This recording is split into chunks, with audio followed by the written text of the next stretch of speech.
दोस्तों, ई way bill में problem आ रहा है या ई वे बिल समझ में नहीं आ रहा है तो ये वीडियो आपके लिए है। इस वीडियो में हम देखेंगे कि ई वे बिल्स का मतलब क्या है और उसके लिए रूल्स एंड रेगुलेशंस क्या है। चलो दोस्तों स्टार्ट करते हैं। ई वे बिल किस लिए है? तो अगर आपका बिजनेस है जहाँ पे आप गुड्स सेल कर रहे हो, ई वे बिल सर्विसेज के लिए एप्लीकेबल नहीं है। ई वे बिल सिर्फ मूवमेंट ऑफ गुड्स के लिए एप्लीकेबल है। अभी ये मूवमेंट ऑफ गुड्स क्या होता है दोस्तों? मूवमेंट ऑफ गुड्स यानी कि अगर आप सेल कर रहे हो, आपको एक कंसिडरेशन मिल रहा है तो ई वे बिल यूज़ होगा। अगर आप कर रहे हो सेल लेकिन आपको कंसिडरेशन नहीं मिल रहा है, मतलब आपका मूवमेंट ऑफ गुड्स जो है वो बिजनेस के लिए नहीं है, फिर भी ई वे बिल यूज़ होगा। तीसरी चीज़, अगर आपके गुड्स एक ब्रांच से दूसरी ब्रांच जा रहे या आपके गुड्स फैक्ट्री से दूसरे ब्रांच तक जा रहे तो ई वे बिल यूज़ होगा। तो ई वे बिल तो सर्विसेज के लिए एप्लीकेबल नहीं रहेगा, ई वे बिल सिर्फ मूवमेंट ऑफ गुड्स के लिए एप्लीकेबल रहेगा। तो दोस्तों आप सोचोगे कि अगर मैंने 10 पेन भी बेच लिए तो क्या मुझे ई वे बिल जनरेट करने की ज़रूरत है? तो नहीं। ई वे बिल हमें कब जनरेट करना है? अगर मूवमेंट ऑफ गुड्स, ये जो कंसाइनमेंट रहता है अपना, अगर ये कंसाइनमेंट 50,000 के ऊपर जा रहा है तो ही हमें ई वे बिल जनरेट करना है। अगर ये गुड्स की वैल्यू अगर 50,000 से नीचे है, 50,000 से नीचे है, तो हमें ई वे बिल जनरेट करने के लिए ज़रूरत नहीं है। ई वे बिल कब जनरेट करना है? अगर आप सेम स्टेट में कर रहे हो तब भी आपको ई वे बिल जनरेट करना है। अगर इंटर सिटी कर रहे हो तब भी आपको ई वे बिल जनरेट करना है। तो अगर दो चीज़ें या दो कंडीशंस है इसमें, अगर आप 50,000 के ऊपर वाली कंसाइनमेंट भेज रहे हैं तो आपको ई वे बिल जनरेट करना है। और एक बहुत मज़ेदार दूसरी चीज़ है कि अगर आपका मूवमेंट ऑफ गुड्स जो है वो 50 किलोमीटर्स के अंदर है तो आपको ई वे बिल जनरेट करने की ज़रूरत नहीं है। लेकिन अगर वो आपको 50 किलोमीटर के ऊपर कहीं भेजना है तो आपको ई वे बिल जनरेट करने की ज़रूरत है। अभी ये ई वे बिल जनरेट कौन करेगा? तो e way bill generate generally registered person करता है। जो भी जीएसटी के लिए रजिस्टर्ड है वो पर्सन ई वे बिल के लिए ऑप्ट करता है या ई वे बिल जनरेट करता है। लेकिन ऐसे मैंडेटरी नहीं है। ई वे बिल रजिस्टर्ड पर्सन भी जनरेट कर सकता है, अनरजिस्टर्ड पर्सन भी जनरेट कर सकता है, या ट्रांसपोर्टर भी ई वे बिल जनरेट कर सकता है। जब भी आप कोई भी गुड्स आपके जो है वो आप इनवॉइस के साथ ट्रांसपोर्टर को देते हो, तभी ट्रांसपोर्टर अपने आप वॉलंटरीली ई वे बिल जनरेट कर सकता है। ये ई वे बिल अभी कब जनरेट करना है? अगर आप इनवॉइस आज रेज कर रहे हो और आपको गुड्स कल भेजने हैं तो आप ई वे बिल कल जनरेट करोगे। आप आज ई वे बिल नहीं जनरेट करोगे, आपके गुड्स जब मूव होने वाले हैं तभी आप ई वे बिल जनरेट करोगे।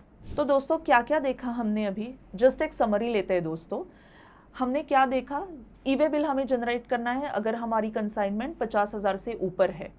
दूसरी चीज़, अगर हमारा कंसाइनमेंट 50 किलोमीटर के ऊपर जा रहा है या हमारा डिस्टेंस 50 किलोमीटर के ऊपर जा रहा है तो ही हमें ई वे बिल जनरेट करना है। अगर आप रजिस्टर्ड पर्सन हो, अनरजिस्टर्ड पर्सन हो या ट्रांसपोर्टर हो तो कोई भी पर्सन ई वे बिल जनरेट कर सकता है। तो ये 3 चीज़ें देख ली। अभी हम चौथी चीज़ देखेंगे दोस्तों कि ई वे बिल की वैलिडिटी क्या होती है। तो ई वे बिल की वैलिडिटी दोस्तों डिस्टेंस के ऊपर डिपेंडेंट रहती है। अगर डिस्टेंस 200 किलोमीटर के अंदर है तो 1 दिन की वैलिडिटी रहती है, और अगर आपका डिस्टेंस 200 किलोमीटर से ऊपर है तो हर 200 किलोमीटर, जो मतलब अगर 400 किलोमीटर है तो पहले 200 किलोमीटर के लिए आपके पास 1 दिन है और ऊपर के 200 किलोमीटर के लिए आपको एक एडिशनल दिन मिल जाएगा। तो ये है वैलिडिटी अपने ई वे बिल की। अप टू 200 किलोमीटर्स 1 डे और 200 किलोमीटर के ऊपर हर 200 किलोमीटर के लिए और एक एडिशनल डे आपको मिल जाएगा। तो ये हुआ ई वे बिल की वैलिडिटी। तो ई वे बिल कैसे जनरेट करना है? अगर आप एक्सेल या ऐसे कोई टूल से आपका इनवॉइस बना रहे हो तो आपको ई वे बिल के साइट पे जाके ई वे बिल जनरेट करना पड़ेगा। गूगल पे जाके अगर आप ई वे बिल डालोगे तो आपको ई वे बिल की साइट दिखाई देगी, वहाँ पे आपको लॉगिन करना है। अगर आप रजिस्टर्ड हो जीएसटी के लिए तो एज अ रजिस्टर्ड पर्सन आपको अकाउंट आपका खोलना है। अगर आप अनरजिस्टर्ड हो तो आपको उस हिसाब से आपका अकाउंट क्रिएट करना पड़ेगा। लेकिन अगर आप मेरी तरह रेफरेंस सॉफ्टवेयर यूज़ कर रहे हो जिससे मैं डायरेक्टली ई वे बिल मेरे इनवॉइस से जनरेट कर सकती हूँ, मैं आपको दिखाती हूँ कि मैं ई वे बिल फ्री में कैसे जनरेट करती हूँ या मेरे इनवॉइस से ही डायरेक्टली ई वे बिल जनरेट कैसे होता है। तो इसके लिए मैं यूज़ करती हूँ रेफरेंस सॉफ्टवेयर। तो दोस्तों, अगर आपको भी ऐसे फ्री में इनवॉइसेस बनाने हैं या ई वे बिल जनरेट करना है तो मैं रेफरेंस सॉफ्टवेयर यूज़ करती हूँ। आप भी अगर रेफरेंस सॉफ्टवेयर यूज़ करना चाहो तो मैंने डिस्क्रिप्शन में लिंक दी है, वहाँ पे जाके आप आपका फ्री अकाउंट ओपन कर सकते हो। अभी दोस्तों ये मेरा अकाउंट है जहाँ पे मेरा ये लास्ट इनवॉइस फिनटेक कॉर्पोरेशन का दिख रहा है। अगर मैं ये इनवॉइस ओपन करती हूँ तो ये मेरा इनवॉइस आपको दिखाई दे रहा है। इनवॉइस A001 फरवरी 29 का इनवॉइस है। इसका मुझे अगर ई वे बिल जनरेट करना है दोस्तों, तो यहाँ पे मैं मोर पे क्लिक करूँगी और यहाँ मुझे दिख जाएगा जनरेट ई वे बिल। जनरेट ई वे बिल पे क्लिक करने के बाद मुझे यहाँ पे मेरा GST नंबर डालना है और API का यूज़र नेम पासवर्ड डालना है। सो दोस्तों, आपको ये API का यूज़र नेम और पासवर्ड आपके ई वे बिल के साइट से मिल जाएगा। जैसे ही वो आप यूज़र नेम और पासवर्ड डालते हो, आपका ई वे बिल डायरेक्टली रेफरेंस के ऊपर जनरेट हो जाएगा। आपको सिर्फ प्रिंट आउट लेके आपके ट्रांसपोर्टर को ये ई वे बिल दे देना है। तो दोस्तों, ये बहुत सी सिंपल प्रोसेस है ई वे बिल की, या ई वे बिल जितना कॉम्प्लिकेटेड हमें लगता है तो उतना कॉम्प्लिकेटेड है नहीं। दोस्तों, अभी देखते हैं हम पेनल्टी के बारे में। अगर आपको ई वे बिल जनरेट करना मैंडेटरी है और अगर आपने ई वे बिल जनरेट नहीं किया है तो क्या पेनल्टी है? ये पेनल्टी होगी 10,000 रुपीज़ या टैक्स जो आप इवेड करना चाहते हो। देखो दोस्तों, अगर आप टैक्स इवेड नहीं भी करना चाह रहे हो, अगर आपका ई वे बिल बनाना रह गया है, ये आपका इंटेंशन नहीं है कि आपको टैक्स नहीं भरना है, लेकिन अगर आप ई वे बिल नहीं बनाते हो तो गवर्नमेंट यही कंसिडर करेगी कि आप टैक्स इवेड करना चाहते हो। इसीलिए पेनल्टी होगी 10,000 रुपये या tax sought to be evaded, मतलब जो भी आपकी टैक्स अमाउंट है वो, या 10,000 रुपये, whichever is greater, whichever is higher, जो भी ज़्यादा अमाउंट है। अगर आपकी टैक्स की अमाउंट 1 लाख है तो 1 लाख पेनल्टी रहेगी, अगर आपकी अमाउंट 5,000 है तो 10,000 रहेगी। तो whichever is higher out of 10,000 या टैक्स टू बी इवेडेड, तो ये रहेगी आपकी पेनल्टी।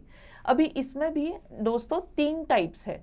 अगर ओनर अपफ्रंट आता है तो रहेगा 200% ऑफ द टैक्स या 25,000 rupees, whichever is higher.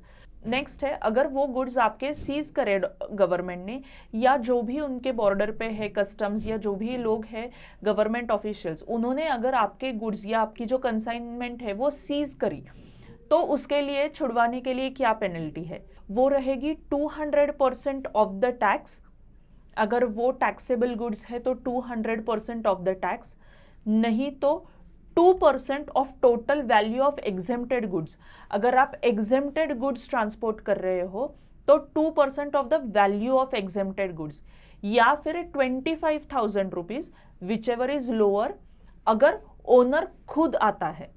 अगर ओनर खुद वो सीज्ड गुड्स छुड़वाने के लिए आता है, अपफ्रंट आता है, वॉलंटरीली आता है, सुओ मोटो आता है, तो रहेंगे 200% of the tax in case of taxable goods, 2% of the value of total goods in case of exempted goods, या 25,000 rupees, whichever is lower. लेकिन दोस्तों, ऐसा भी कई बार होता है कि आपके गुड्स सीज किए हैं या ऐसा कुछ है और डायरेक्टली ऑफिसर आपसे पेनल्टी मांग रहे हैं, तो इसमें आपको ये देखना है या ये याद रखने की बहुत ज़रूरत है कि आपको जब तक अपॉर्चुनिटी ऑफ बीइंग हर्ड जो रहती है, जब तक ऑफिसर आपको बोलने का मौका नहीं देते हैं, आपकी साइड रखने का मौका नहीं देते हैं, तब तक वो आपसे पेनल्टी नहीं मांग सकते। तो अपॉर्चुनिटी ऑफ बीइंग हर्ड आपको जब मिल जाएगी तो आपको ये एक मौका है कि आप आपकी जो बाजू है, आपकी साइड है, वो आप बहुत अच्छी तरीके से बता सकते हो ऑफिसर को